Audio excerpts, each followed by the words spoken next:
বিসমিল্লাহির রহমানির রহিম। জিপিএস ইস্পাত আয়োজিত এই কারিগরি এই টেকনিক্যাল আলোচনার আজকে আমি আবার আগের দিন যেটা বলেছিলাম যে ওয়েল ব্যালেন্স বিল্ডিং কীভাবে ডিজাইন করতে হয় সেটার পরের থেকে আমি শুরু করতে যাচ্ছি। যে প্রথমেই আমি যেটা বলতে যাচ্ছি যে strength matrix of concrete and steel reinforcement.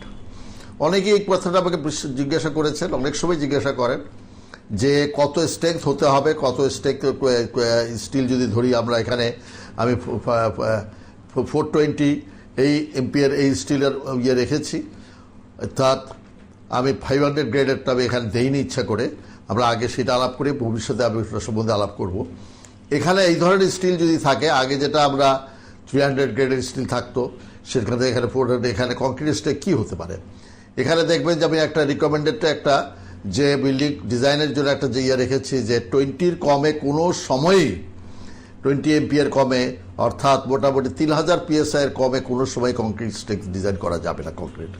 আর এটা তাই বলে যে যত স্ট্রেক বাড়তেছে তার জন্য অসম্ভব বাড়ানো দরকার, সেগুলোও কিন্তু কোনো দরকার নেই। মোটামুটি 20 থেকে 35 MPa পর্যন্ত, এবং 20 MPaতে আমরা মনে করি 3000 PSI কংক্রিট, আর 35 MPaতে আমরা মনে করি যে 5000 PSI কংক্রিট। একটা বিল্ডিংয়ে আপনারা এটা যতটা খেয়াল রাখবেন, একটা বিল্ডিং অনেকেই শুনেছি যে বিভিন্ন দেশের বিভিন্ন আইকনিক স্ট্রাকচার্সের মধ্যে 10,000 PSI, 14,000 PSI, এত PSI নর্মালি কিন্তু 4,000 থেকে 5,000 PSI রিইনফোর্স কংক্রিট স্ট্রাকচার্সের জন্য সবসময় ইউজ করা হয়। আনলেস যদি ওই ধরনের খুব উঁচু অনেক উঁচু বিল্ডিং যদি না হয়, তাহলে কিন্তু এর থেকে 4,000 বেশি যাওয়ার কোনো মানেই হয় না। কারণ আপনি তো এটা কনসিস্টেন্সি রাখতে পারবেন না, ওটা স্ল্যাবে পারবেন না, অমুক জায়গায় পারবেন না, ফলে এটার একটা প্রবাবিলিটি থেকেই যাচ্ছে। সেই জন্য এটা দেখা যায় যে আমরা এই কংক্রিট স্ট্রেকটা 3,000-এর কম কোনো সময় করা যাবে না, এবং আপনার 35 স্ট্রেক পর্যন্ত হলে পরে যথেষ্ট। এর মধ্যে স্টিলের যে থাকুক না কেন এটা চলে যেতে পারে। এখানে আরেকটা জিনিস এখানে বলতে চাই যে কংক্রিটের ব্রিক অ্যাগ্রিগেট কংক্রিট দিয়ে যদি আপনি ডিজাইন করলেন আর্থকোয়েকের জন্য, তারপর ব্রিক অ্যাগ্রিগেট কংক্রিট দিয়ে যদি মেইন লোড বেয়ারিং মেম্বারগুলোকে যদি ডিজাইন করেন, সেটা কিন্তু ঠিক হবে না। ব্রিক অ্যাগ্রিগেট কংক্রিটের এটার ডিফরমেশনটা অনেক বেশি হয়ে যায়, হিসাবের বাইরে অনেক সময় দেখা যায়। তার ইয়ের ভ্যালু কম।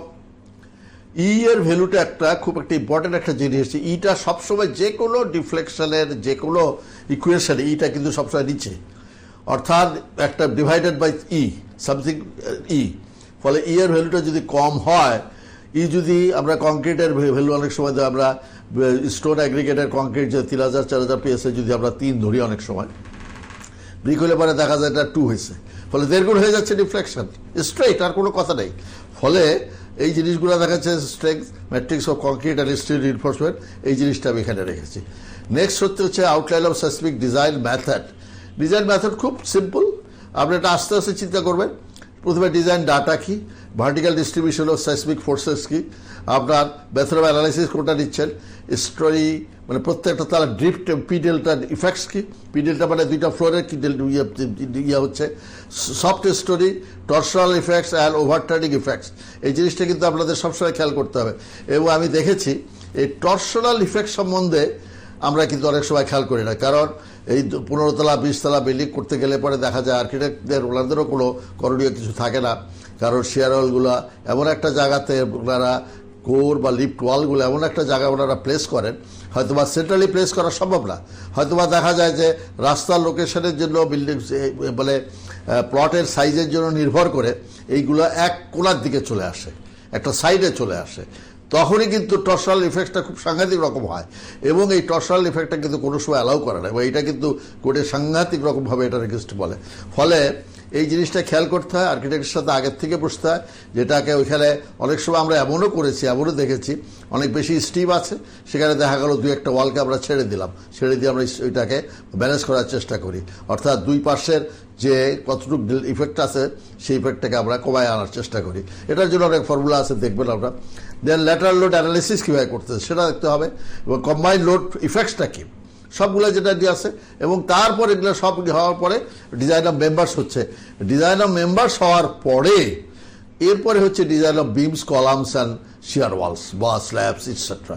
বিমস কলাম বিমসের মোমেন্ট যদি একবার বাইর করতে পারেন আপনার আর কোনো চিন্তা নেই। কলাম যদি আপনি বাইর করতে কলামের মোমেন্ট যদি বাইর করতে পারেন আপনার তার একটা ইন্টারাকশন ডায়াগ্রাম করলে সেই ডায়াগ্রামের একটা যদি করতে পারেন তাহলে দেখা যাবে যে ওর মধ্যে সেই কলামগুলো থাকতেছে কিনা হয়ে যাচ্ছে। আর ডিজাইন অফ বিমস মানে তো একেবারে M equal to S F Y D minus A by F I into D minus A by 2 ফর্মুলাতে একটা, এটা তো যে কেউ জানে। অথবা যারা ওয়ার্কিং স্ট্রেসে করতে চায় এস এফ এস জেডি, আমি মাঝে মাঝে যোগ করে বলি, এটা তো সব বাচ্চারাও পারে। আজকাল বাচ্চারা যে ধরনের চালাক, তাদেরকে খালি শিখাই দিলে হবে যে মোমেন্টে এইটাই পেরে যাবে। ডিজাইন অফ কলামসের জন্য সবচেয়ে সোজা হচ্ছে যেটা ইন্টারাকশন ডায়াগ্রাম করে নেওয়া। আজকাল অনেক বই পাওয়া যায়, ইন্টারাকশন এশিয়ারও বই আছে, এখান থেকে আমরা সরাসরি বাইর করি। অর্থাৎ অ্যানালাইসিসটাই হচ্ছে কঠিন, অ্যানালাইসিসটা হতে হবে কারেক্ট। সব কিছু ডিজাইন ডাটার থেকে শুরু করে সব কিছু হিসাব করে লোড কম্পিলেশন করে দেখে এনে আলটিমেটলি আপনার ক্রিটিক্যাল কোন কন্ডিশনের ক্রিটিক্যালগুলো কত, ক্রিটিক্যাল শেয়ারগুলো কত, সব কিছু হিসাব করার পরে আপনি যখন আসতেছেন তারপরে আপনি স্ট্রাকচারাল ডিজাইন করতেছেন। অতএব এখানে যেতে পারলে আর কোনো অসুবিধা নেই।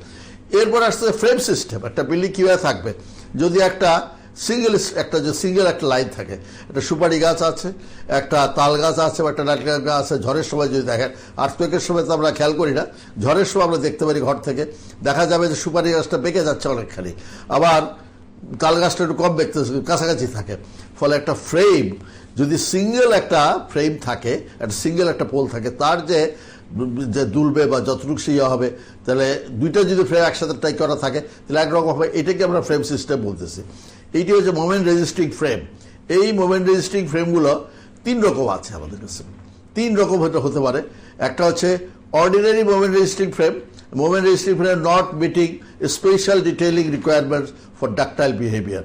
এটা হচ্ছে যে অর্ডিনারি বোর্ড, তার কোনো ডাকটাইল বিহেভিয়ারের জন্য আবার কোনো চিন্তা করতে হবে না, এটাকে খুব সিম্পল টাইপ, এটা বিমস অ্যান্ড কলামস দিয়ে সেটা হয়ে যেতে পারে, সেটা সম্ভব।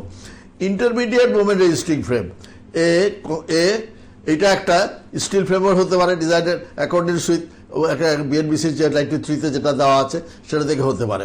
Intermediate moment resisting frame concrete অথবা স্টিলের যে কোনো ফ্রেমে এটাতে হতে পারে। এরপরে আসতেছে special moment resisting frame. Moment resisting frame specially detail to provide ductile behaviour. অর্থাৎ আর্থকুয়েক হলে পরে আমরা এর আগের দিন বলেছিলাম যে ডাকটিলিটি এটি হচ্ছে most important against the earthquake, যে এমনভাবে একটা স্ট্রাকচার ডিজাইন করতে হবে সিভিয়ার স্ট্রাকচার, যাতে স্ট্রাকচার ভেঙে না পড়ে, যা যথেষ্ট ডিফরমেশন যাতে হয়, সেটা হচ্ছে ডাকটিলিটি তার এফেক্টে। ফলে এই 3টা মোটামুটি দেখা যাবে যে আর্থকুয়েক করতে গেলে পরে আমরা এসএমআরএফ যেটা বলি, সংক্ষেপে বলা হয়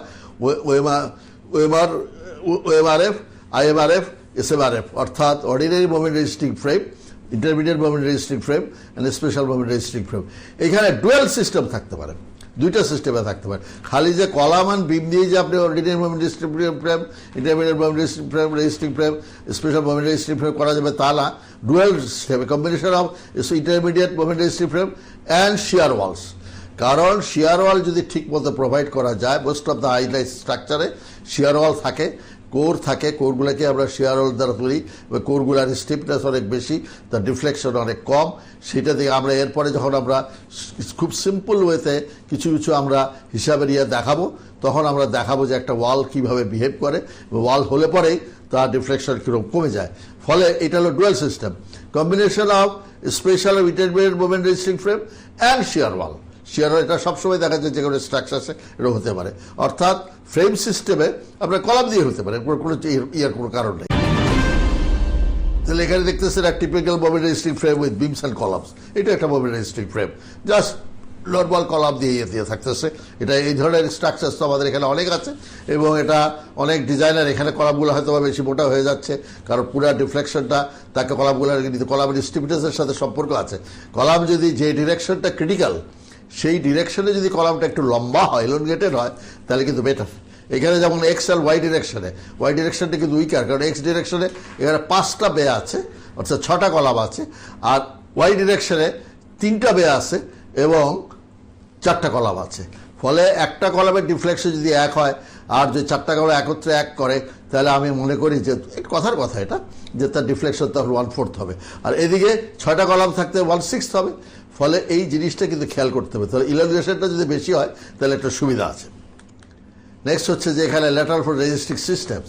বেসিক টাইপ কি হতে পারে, কতগুলো টাইপ দেখা যায় যে শিয়ার ওলকে কানেক্ট করতেছেন আপনি এভাবে, তারপরে এখানে করতেছেন যে বিম এর স্ল্যাবটাকে মোটা করছেন, তারপরে দেখতেছেন যে পারতেছেন না তখন ব্রেস করতেছেন, দেখতেছেন incline bracing is very effective. অনেক বড় বড় বিল্ডিংয়ে দেখবেন এটা আছে। পা দিকে দেখেন নিচে যে শিয়ার ওয়ালস আছে, চারদিকে একটা শিয়ার ওয়াল এমন হয়ে গেল which is a very very, যে জিনিসটা এখানে যেটা দেখা রয়েছে সাংঘাতিক রকম স্টিফ। এটা উপরেগুলো হচ্ছে বেসিক টাইপস, ফ্রেমে আছে, ফ্রেমটাকে রাখার জন্য আপনি এখানে ডায়াগোনাল ইয়ে করে রেজিস্ট করে ল্যাটারাল ফোর্সকে রেজিস্ট করার জন্য আপনি তাকে ইমপ্রুভ করলেন। আর নিচে হচ্ছে শিয়ার ওয়াল, এবং শিয়ার ওয়াল দিয়ে দেখেন যে মাঝখানে আছে মোমেন্ট ফ্রেমগুলো, বাঁ দিকে আছে 4 কোণা 4টা শিয়ার ওয়াল। এটা একটা সাংঘাতিক রকমের স্ট্রং একটা এই ধরনের একটা স্ট্রাকচার আমরা রিসেন্টলি বেশ কিছু আগে থেকে ডিজাইন করেছি বাংলাদেশ ইউনিভার্সিটি অফ প্রফেশনালস। এটা ক্যান্টনমেন্টের ভিতরে যেটা 16 তলা বিল্ডিং আছে, দুটাতেই কিন্তু এই ধরনের আর্কিটেক্ট যিনি করেছেন। এটা কিন্তু ঠিক কর্নারের দিকে ঠিক এইরকম শিয়ার ওয়াল আছে, এর থেকে আরেকটু ওয়াইড হবে এবং বড় বড় স্প্যানের প্রায় 8 মিটার 9 মিটার করে স্প্যান একটা ইয়ার, বাট এই ধরনের চারদিকে ঠিক 4টা এরকম মানে অ্যাঙ্গেলের মতো 4টা করে শিয়ার ওয়াল আছে। মাঝখানে একটা মোমেন্ট ফ্রেম এবং তারপরে ব্রেস্ট ফ্রেম দেখতেছেন যে এপাশে ফ্রেমটাকে ওইভাবে না কেটে ওয়াল দিয়ে রাখা হয়েছে, ওয়াল দিয়ে তারপরে এটাকে ব্রেস করা হয়েছে। ফলে এই হচ্ছে ল্যাটারাল ফোর্স রেজিস্টিং সিস্টেমস। আপনি কোনটা নেবেন, আর্কিটেক্টের সাথে কীভাবে কোনটা যাবে, আর্কিটেক্টের সাথে বললে আলাপ করতে, যে কোনো বড় স্ট্রাকচার উঁচু স্ট্রাকচার করতে গেলে পরে আর্কিটেক্টের সাথে আর্কিটেক্টের উচিত প্রথমেই যারা এই স্ট্রাকচার এই স্ট্যাবিলিটি বা এই ধরনের সিস্টেম বোঝেন এমন স্ট্রাকচার ইঞ্জিনিয়ারের সাথে আলাপ করে নেবেন, আলাপ করে বেসিক তার ইয়েটা করা শুরু করবে, প্ল্যানটা করা শুরু করবে, তাহলে দেখবেন যে কোনো ধরনের অসুবিধা হবে না। এইখানে দেখতেছেন আপনি এখানে যে এসডিসি সেসমিক ডিজাইন ক্যাটাগরি, যেটা এটার একটা বড় চার্ট আছে, এটা আপনারা দেখলে বুঝবেন যেটা কিভাবে পারমিট করা যায়। লালগুলো যেখানে আছে এই জায়গায় করাই যাবে না, অর্থাৎ এখানে ডিটেইল, এটার মধ্যে আমি ডিটেইল ঢুকতে চাচ্ছি না। এটা যখন আপনারা ডিজাইন করবেন তখনই different frame systems with respect to SDC seismic design category, কোনটা কোথায় ক্যাটাগরি যেটা আমরা আগে বলেছি সেই কোনটা কোথায় করা যাবে। লাল যে জায়গাগুলো আছে হলুদগুলা করা যাবে, লালগুলা করা যাবে না। এবং এখানে সব কিছু দেখেন ভ্যালুগুলো সব, আর এর ভ্যালু কী হবে, ইয়ে কী হবে, সব কিছু দেওয়া আছে এক চার্টের মধ্যেই। নেক্সট আসতেছে vulnerability of structure under earthquake. এইটা হচ্ছে যে স্ট্রাকচার আন্ডার আর্থকোয়েক আর ভালনারেবল ডিউ টু কিসের জন্য কিছু ভালনারেবল বেশি হয়, অ্যাসিমেট্রি ইন কনফিগারেশন, অর্থাৎ আর্কিটেক্ট কিভাবে করেছে তার সেই কনফিগারেশনের অ্যাসিমেট্রি যদি বেশি থাকে। ইররেগুলারিটি ইন কনফিগারেশন, অর্থাৎ এই ইরেগুলারিটি বা কীরকম আছে সেটা। সফট স্টোরি আপনারা শুনেছেন, সফট স্টোরি উইক স্টোরি, আমরা সে সম্বন্ধে একটু আলাপ করব। সফট স্টোরি যদি হয়, degrading behaviour of load resisting members, এটা একটা হতে পারে আন্ডার রিপিটেটিভ লোডের মধ্যে যদি হয়। Then slender configuration of structure with heavy mass at top, অনেক সময় আমরা মনে করি যে একটা 4টা কলামের উপরে যে একটা হাই একটা লোড থাকলো সেটার জন্য কিন্তু হবে। ফলে vulnerability of structure under earthquake, এই কয়েকটা পয়েন্ট আমাদের খেয়াল রাখতে হবে এবং এই কথাগুলো আর্কিটেক্টের সাথে প্রথমেই বলতে হবে, প্রথমেই ওনাদের সাথে আলাপ করে। এবং আমি তো দেখেছি আমার সাথে, আমি এত কিছুর সাথে জড়িত ছিলাম বা জড়িত আছি, আমার সাথে আবার কোনো আর্কিটেক্ট, খুব নামি না বাংলাদেশের যত আর্কিটেক্ট, আমার সাথে কারোর কোনোদিন কোনো প্রবলেম হয়নি, মাজার ইসলাম স্যারের সাথে পর্যন্ত আমার কোনো প্রবলেম হয়নি। ফলে আমাদের এই জিনিসগুলো ঠিক সুন্দরভাবে বুঝাতে পারলে আর্কিটেক্টরা সবসময় এটা ভালো বুঝতে পারেন এবং তারা তখন সেইভাবে চিন্তা ভাবনা শুরু করেন। নেক্সট হচ্ছে দেখছেন একবার সফট স্টোরি গ্রাউন্ড ফ্লোর, অর্থাৎ উপরের দিকে আপনি একটা ওয়াল দিলেন কিন্তু নিচের দিকে দেখলেন কি অবস্থা আছে কলাম, তখন যদি কোনো ইয়ার করে তাহলে বিল্ডিংটা কিন্তু এরকম ইয়ে হয়ে যেতে পারে। এটাই হচ্ছে মুশকিলটা, কারণ আর্থকোয়েকের জিনিসটা বসেনটা কিন্তু বাঁ দিকে যেটা আপনি দেখানো আছে সেখানে লেখা নাই, এটা কিন্তু ফোর্সগুলো হচ্ছে, শিয়ারটা কীভাবে ট্রান্সফার হচ্ছে, নিচে কম উপরের দিকে কিন্তু আস্তে আস্তে আস্তে আস্তে বড় হচ্ছে। ফলে সফটের নিচের দিকে যদি এই অবস্থা থাকে তাহলে কিন্তু অবস্থা খারাপ। অনেক সময় দেখা যায় বিল্ডিংটা আপোষে শুয়ে পড়েছে অত উপরের দিকে ঠিক আছে। এটা স্ট্রং ব্রেসিং, এরকম অবস্থা যদি হয় তাহলে স্ট্রং ব্রেসিং দিয়ে নিচে এটাকে ঠিক রাখতে হবে যাতে এটা বেঁকে না যেতে পারে। স্ট্রং, তার জন্য strong bracing, less vulnerable ground story in multi story buildings with provision of strong bracing. এই ব্রেসিংগুলো দিতে যায় যদি আর্কিটেক্ট যদি বলে যে এখান দিয়ে দেওয়া যাবে না, অন্য বন্দোবস্ত করে, বাট এই ধরনের স্ট্রাকচার অনেক আছে যে এই ধরনের ব্রেসিং দিয়ে রাখা হয়। কারণ গ্রাউন্ড ফ্লোরে অনেক সময় দেখা যায় যে ইউজটা অন্যরকম, পার্কিং মেনলি থাকে, ওপেন স্পেস থাকে, ফলে এখানে এই ব্রেসিংটা যদি কলামের লাইনে দেওয়া যায় তাহলে অনেক উপকার হবে। নেক্সট হচ্ছে দেখতেছে যে একটা জিনিস যেন এটা হচ্ছে যে কীরকম এটা হওয়া উচিত সেটা দেখতেছে যে কলাম, স্ট্রং কলাম কোনটাকে বলে আর উইক কলাম কোনটাকে বলে। স্ট্রং কলাম, উইক বিম। আপনি যদি মনে করেন যে একটা কলাম, এবং এই কথাটা আপনারা শুনেছেন, স্ট্রং কলাম উইক বিম, বিম কলামের যে অবস্থা, কলাম যদি স্ট্রং হয়, উইক বিম যদি হয়, তাহলে বিম কোনো কারণে ভেঙে পড়তে পারে, তাহলে বিল্ডিং ভেঙে পড়বে না, এ সম্বন্ধে শিওর থাকতে পারেন। বিমের ওই জায়গাটাতে হয়তো কলাপস করে এটা ঝুলে থাকলো, ইয়ে হলো, বিল্ডিংও ভেঙে পড়বে না। কিন্তু যদি উইক কলাম হয় আর স্ট্রং বিম হয়, বিম যেভাবে শেয়ার ওভাবে টেনে আনবে, কলাম যদি না পারে তাহলে কলাপস করবে। এর জন্য এখানে দেখানো যে স্ট্রং কলাম উইক বিম ডিজাইনে একেবারে টিক দেওয়া আছে বাঁ দিকে, আর ডান দিকে দেখতেছেন এখানে লাল ক্রস করে দেওয়া আছে। রিইনফোর্সড কংক্রিট বিল্ডিং ডিজাইনে the beams must be the weakest in links, not the columns. This can be achieved by appreciably sizing the members and providing correct amount of steel reinforcement in them. এই জিনিসটা আপনারা সবসময় খেয়াল রাখবেন যে strong beam হবে না, strong column and weak beam. Next হচ্ছে যে বিম কলাম, এখানেও দেখতেছে যে তার জয়েন্টগুলো কীরকম হচ্ছে, সেটা কোনটা হতে পারে আর কোনটা না হতে পারে, সেই জিনিসটা খেয়াল করে রাখতেছেন। অর্থাৎ সবসময় বিম কলামের জয়েন্টে স্ট্রং কলামস যে উইক বিম সেটা থাকলে পরে যেটা হয় বাঁ দিকে দেখেন, আর ডান দিকে যেটা দেখতেছেন সেটা হচ্ছে উইক কলামস আর স্ট্রং বিমস।